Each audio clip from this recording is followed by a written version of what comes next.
morning sa lahat. Bakbakan na naman. Bakbakan na naman tayo. Dito tayo nasa sa may mga ito. Dito tayo. Ang mga ginagawa kasi, mga ginagawa ko dito. Scrambled egg, poached egg, tapos grilled tomato. May grilled tomato tayo. Tapos meron tayong scrambled egg, tapos meron tayong pang fried eggs. Yan, kasi ito yung pang scrambled egg natin. Tapos meron din pang omelette dito. Ito yung mga lutuan namin pang omelette. Ayun yung mga pangsakog niya. Diba? May mushroom, bell pepper, ham, onions. Yan, marami yan.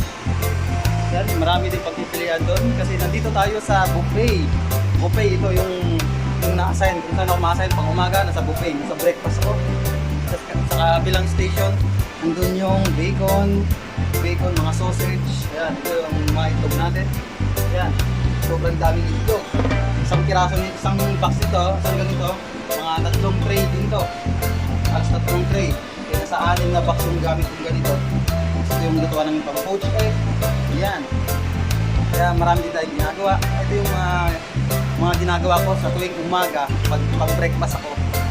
Tapos pang gabi, iba din yun. Yung pang dinner natin, iba din yung mga ginagawa doon. Tapos yun, ikot-ikot kami. Minsan pang gabi, pang umaga. Wala lang, share ko lang. Bye-bye!